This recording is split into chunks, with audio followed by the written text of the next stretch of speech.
Yesterday, Honorable Opiyo Wandayi, who is the minority leader at the National Assembly, released a statement that had Azimio followers over the moon. Yeah, but many stopped themselves because this sounded too good to be true. Indeed, I received some emails asking me, Chris, what does this mean?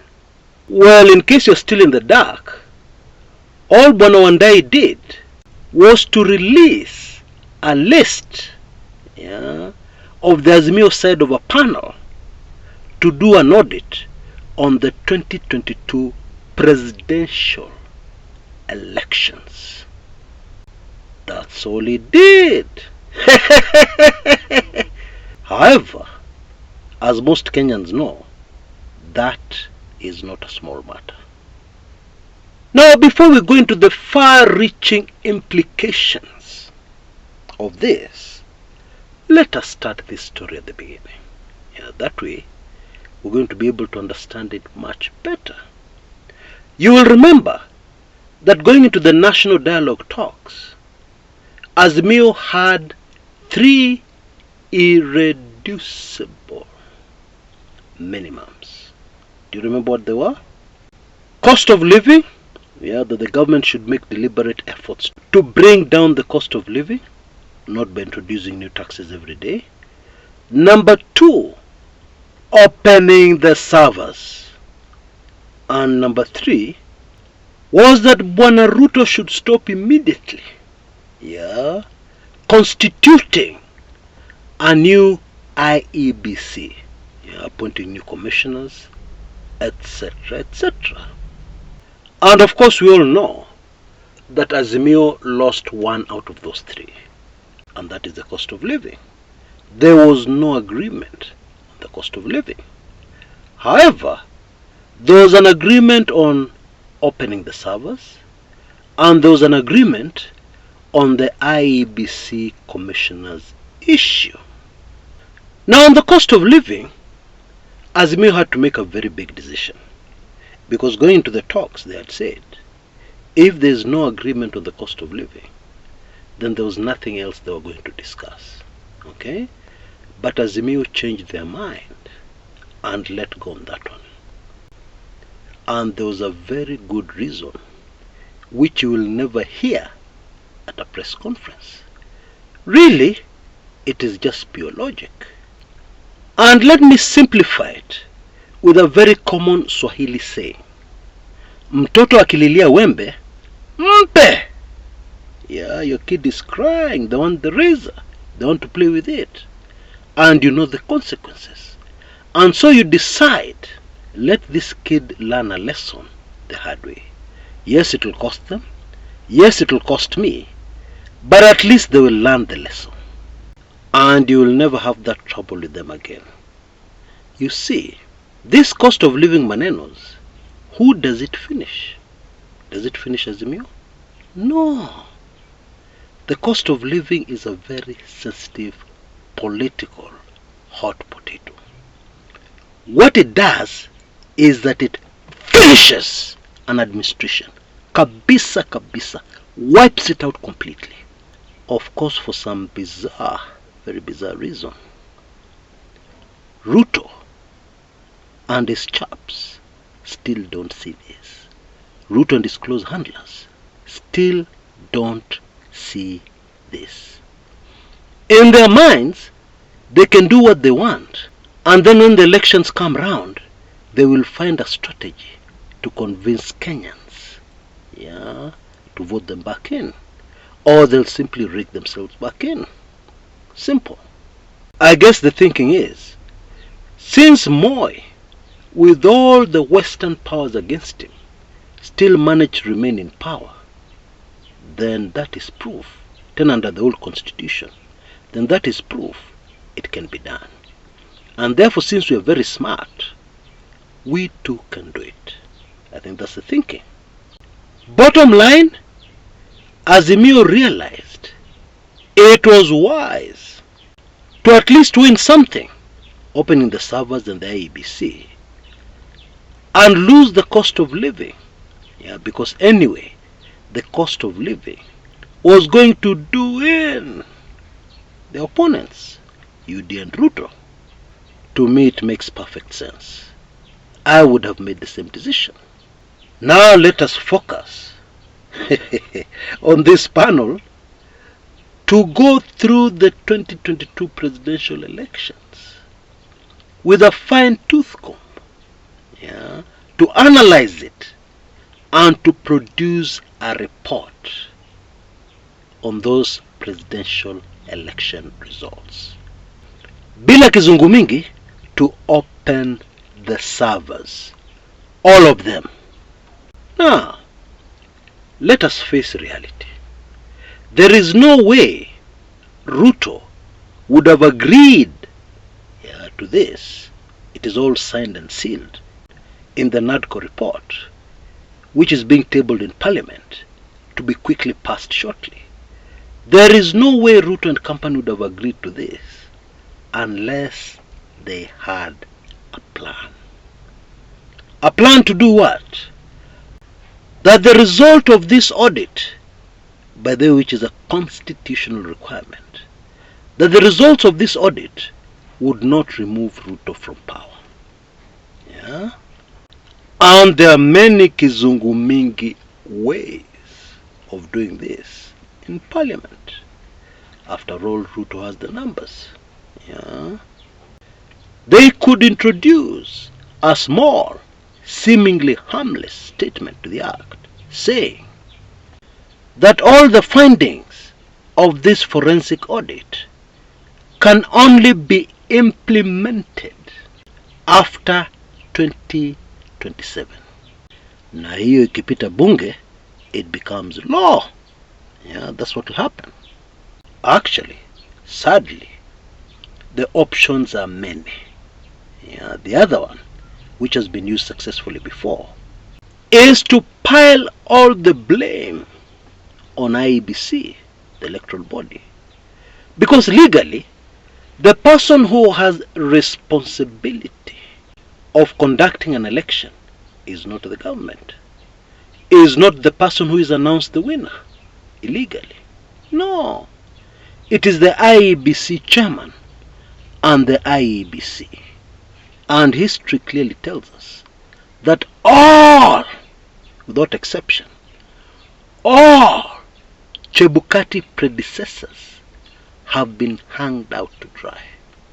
And so, the forensic audit proves that the election results, the presidential election results, were a total mess.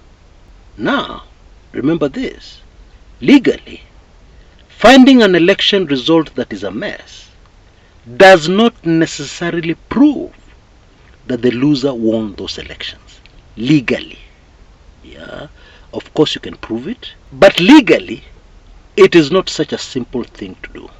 You cannot say that since these votes were stolen from so and so and given to so and so, then the person whose votes were stolen from this particular polling station or from this particular area of Kenya, you cannot conclude that they were the winner. In 2007, when Kibaki rigged himself back for a second term, something very clever was done that I believe had foreign assistance. It was just too smart. I'm not saying that Kenyans are not that smart, but I recently saw something very similar in a country very far away from Kenya that gave me reason to suspect that maybe the experts used in 2007 were the same experts used recently in that other foreign country. What did they do? After stealing Raila votes massively countrywide, these people who rigged Kibaki back in went to Raila's strongholds and fiddled with the votes, gave Raila more votes. And so, the legal position is, candidate A stole votes, but candidate B also stole some votes. Conclusion? There is no way we can know who the real winner was. Game short. I'm telling you, politics is a very dirty game. Extremely filthy. And therefore we can now see clearly that the appointment of this panel to forensically audit the 2022 presidential elections is not an open and shut case. It isn't.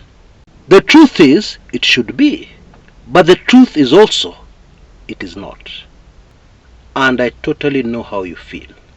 Because I remember in 2007, actually 2008, when we had a judge from South Africa in the country, Judge Kriegler, and when these results had been audited, a very dear friend of mine, a man who does not believe in conspiracy theories, told me, Chris, it is true Kibaki rigged, but Raila also rigged. And he kept on repeating this to me, so much so that I felt like climbing up the walls and breaking something. I understand. I totally understand, believe me. But now let us go into the politics behind this latest development. Why did ODM decide to release the names of their nominees very early, even before the NADCO report is passed? Because ordinarily what should have happened is that the NADCO report should have sailed through Parliament, and then ODM would have come out and announced their people on this panel, and UDA would have come out and announced their people. So what is going on here? That Azimio decided to release their names so early in the game.